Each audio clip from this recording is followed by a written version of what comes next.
Good morning बच्चों। जैसा कि आप जानते हैं हम इतिहास में 6 लेसन पढ़ चुके हैं और हमारा 7वां अध्याय है बदलती हुई सांस्कृतिक परंपराएं। इस अध्याय के जरिए हम प्रमुख रूप से 3 टॉपिक पढ़ने जा रहे हैं, जिसमें पहला है नगरीय संस्कृति, आधुनिक विश्व और इतिहास की जानकारी। इस लेसन के जरिए हम जानेंगे इन तीनों टॉपिक के बारे में विस्तार से। 14वीं शताब्दी से 17वीं शताब्दी के अंत तक यूरोप के अनेक देशों में नगरों की संख्या बढ़ रही थी। एक विशेष प्रकार की नगरीय संस्कृति विकसित हो रही थी। नगर के लोग अब ये सोचने लगे थे कि वे गांव के लोगों से अधिक सभ्य हैं। नगर खासकर फ्लोरेंस, वेनिस और रोम कला और विद्या के केंद्र बन गए थे। जैसा कि हम जानते हैं, आज भी हम नगरों में रह रहे हैं। 14वीं शताब्दी और 17वीं शताब्दी के बीच के समय को अगर हम छोड़ के पीछे की ओर चले तो क्या इससे पहले लोग निवास नहीं करते थे? जरूर निवास करते थे। वो बहुत दूर दराज के क्षेत्रों में निवास करते थे, लेकिन उनके पास इतनी समझ नहीं थी कि वो अपने आप को नागरिक या यूं कह सके कि नगर के निवासी बोल सके या कह सके। क्यों? क्योंकि उनके पास इतना ज्ञान नहीं था, इतनी समझ नहीं थी और इतने तर्क वितर्क करने की शक्ति नहीं थी। इसलिए उस समय के लोगों को नगरों के निवासी नहीं कहा जाता था। इसी दृष्टि से उन्होंने धीरे धीरे अपने ज्ञान को बढ़ाने के लिए नए नए खोज करने लगे, नए नए आविष्कार करने लगे, नए नए अनुसंधान करने लगे और इन्हीं अनुसंधान, इन्हीं आविष्कार और इन्हीं के जरिए वो अपने आप को धीरे धीरे ज्ञान और तर्क की कसौटी पर परखने लगे और इसी के कारण से वो अब धीरे धीरे सभ्य नागरिक बनने की ओर अग्रसर होने लगे थे। इसी कारणों की वजह से उन्होंने अपने मूल स्थान को छोड़कर धीरे धीरे नए क्षेत्रों की ओर अग्रसर होना शुरू कर दिया और अग्रसर होने के कारण उन्हें वहां पर धीरे धीरे उन्होंने अपना निवास स्थान बनाना शुरू कर दिया और इसी दृष्टि की वजह से, इसी कारणों की वजह से अब धीरे धीरे नए नए नगरों का विकास होने लगा 14वीं से 17वीं शताब्दी के दौरान। इन्हीं कार्यों की वजह से यूरोप में प्रमुख रूप से 3 नए नगरों का निर्माण हुआ, जिसके नाम अभी हमने पढ़े हैं, फ्लोरेंस, वेनिस और रोम। ये तीनों अब कला और विद्या के केंद्र बन गए थे। क्यों बन गए थे? क्योंकि लोगों को नए नए तर्क, नए नए ज्ञान, नए नए समझ की आवश्यकता हो रही थी और ये सारी की सारी चीजें इन तीनों प्रमुख केंद्रों में स्थापित होती जा रही थी। नगरों को, राजाओं को चर्च से थोड़ी बहुत स्वायत्तता मिली हुई थी। स्वायत्तता का तात्पर्य क्या है? स्वायत्तता का तात्पर्य यहाँ आजादी, स्वतंत्रता या यूं कह सकते हैं कि अपना काम निकालने के लिए अपनी इच्छा से, अपनी मर्जी से, अपनी आवश्यकता के मुताबिक कार्य करने की दृष्टि से लिया जाता है। यहाँ पर नगरों में जो विद्या और कला के केंद्र जो स्थापित हुए थे, उन्होंने अपनी स्वायत्तता, अपनी आजादी, अपनी स्वतंत्रता की दृष्टि से काम करना शुरू कर दिया था और इस काम को करने के लिए उन्हें जिस किसी की भी वस्तु या सेवा की आवश्यकता होती थी, वो चर्च और राजाओं के द्वारा उन्हें मिल जाती थी। नगर कला और ज्ञान के केंद्र बन गए। अमीर और अभिजात वर्ग के लोग कलाकारों और लेखकों के आश्रयदाता भी थे। जो छोटे केंद्र थे कला और विज्ञान और संस्कृति के, जो अपनी आवश्यकताओं की पूर्ति नहीं कर सकते थे, जो अपने संसाधन नहीं जुटा सकते थे, उन्हें अब संसाधनों की आवश्यकता पूरी करने के लिए राजाओं और चर्च के द्वारा भी उन्हें ये सहायता मिलने लगी। इसी समय मुद्रण के आविष्कार से अनेक लोगों को, चाहे वह दूर दराज नगरों या देशों में रह रहे हों, छपी हुई पुस्तकें भी उपलब्ध होने लगी। यूरोप में इतिहास की समझ विकसित होने लगी और लोग अपने आधुनिक विश्व की तुलना यूनानी व रोमन प्राचीन दुनिया से करने लगे। अब जैसे कि अभी आपने बात की है कि विज्ञान और कला के नए नए केंद्र खुल गए, जैसे कि 3 प्रमुख शहरों का नाम आया, फ्लोरेंस, रोम और वेनिस। इसी तरह से अन्य छोटे छोटे केंद्र और विकसित होने लगे और इन सभी जगहों पर ज्ञान का विस्तार होने लगा। इन सारे ज्ञान के कारण अब लोगों को धीरे धीरे इनकी ओर अग्रसर होने का और भी ज्यादा अवसर मिलने लगा। ज्यादा से ज्यादा संख्या में लोग इनकी ओर बढ़ते चले गए।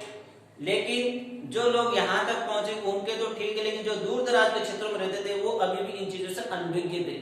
उन लोगों तक ये सारी जानकारी पहुंचाने के लिए किसी चीज की आवश्यकता थी और वो थी मुद्रण की। अब मुद्रण का जब आविष्कार हुआ तो ये सारा ज्ञान, ये सारी संस्कृति, ये सारी कला अब मुद्रण के माध्यम से, छपाई के माध्यम से किताबों में, पुस्तकों में, ग्रंथों में ये छपने के लिए तैयार होने लगी और ये दूर दराज के क्षेत्र तक भेजी जाने लगी, जिसकी चर्चा हम कर रहे हैं। दूसरा टॉपिक हमारा आधुनिक विश्व। अब ये सारा जब मुद्रण के माध्यम से छपाई के लिए तैयार होने लगा तो लोगों ने अपने आधुनिक विश्व की तुलना, जैसे समय बीतता जा रहा था, उसकी तुलना अब प्राचीन काल या पुराने समय या 14वीं शताब्दी से पहले के समय से करने लगे।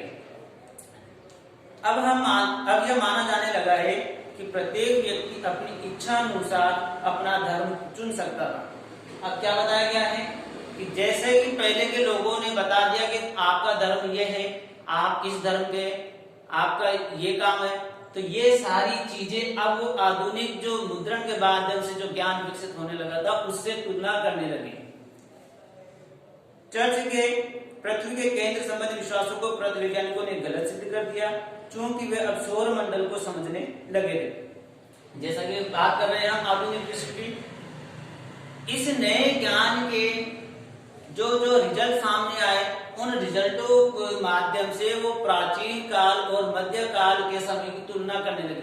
17वीं शताब्दी, 14वीं शताब्दी से पहले के जो लोगों ने बताया था, खासतौर से अंतरिक्ष के बारे में, विज्ञान के बारे में, उसकी अब तुलना करने लगे आधुनिक समय के साथ। जो नए नए विद्वान, जो नए नए लेखक आ रहे थे, उन्होंने जो तर्क दिए, उन तर्कों के प्राचीन काल के लेखकों, विद्वानों या बड़े लोगों के द्वारा जो बताया गया उसकी तुलना की जाने लगी। जब ये तुलनाएं सारी सामने आने लगी तो उन्होंने 14वीं शताब्दी से पहले का जो ज्ञान बताया गया था उसको गलत साबित करना शुरू कर दिया। अब इस आधुनिक विश्व में जो नया ज्ञान और तर्क सामने आया, उसके माध्यम से अब वो अंतरिक्ष को भी धीरे धीरे समझने लगे, सौर मंडल को भी समझने लगे, पृथ्वी के बारे में समझने लगे, सूर्य ग्रहण, चंद्र ग्रहण, समय, इन सब के बारे में अब वो तर्क वितर्क करने लगे। इसी वजह से उन्होंने 14वीं शताब्दी से पहले का जो ज्ञान था उसको बहुत पीछे छोड़ दिया और नए आधुनिक समय में जैसे समय आगे बढ़ता जा रहा था उसके साथ वो कदम ताल करने लगे। अगला टॉपिक हमारा इतिहास की जानकारी।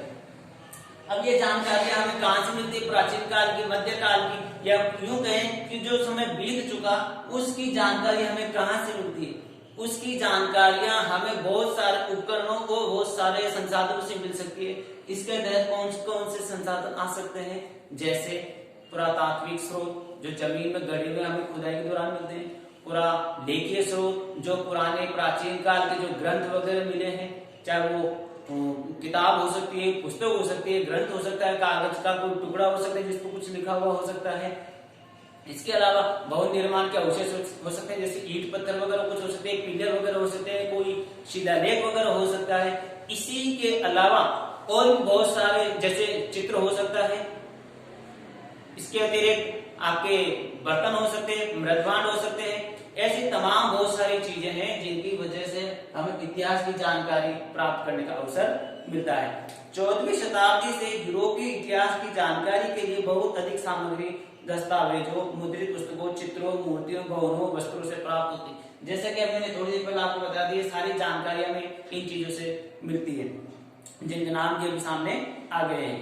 जो यूरोप और अमेरिका के अभिलेखागारों, चित्रों, कला चित्रशालाओं, संग्रहालयों में सुरक्षित रखी हुई है। बात कर रहे हैं हम यूरोप के इतिहास की, तो ये सारी जानकारियां भी हमें इन्हीं चीजों से मिलती है। लेकिन ये जानकारी कहाँ मिलेगी, कहाँ सुरक्षित है? ये सारी जानकारी के स्रोत यूरोप के इतिहास में आज भी संग्रहालयों और अभिलेखागारों में सुरक्षित रखे गए हैं, जहां से हम इनके बारे में जानकारी प्राप्त कर सकते हैं। आज हमने ये 3 टॉपिक पढ़े हैं इस लेसन के।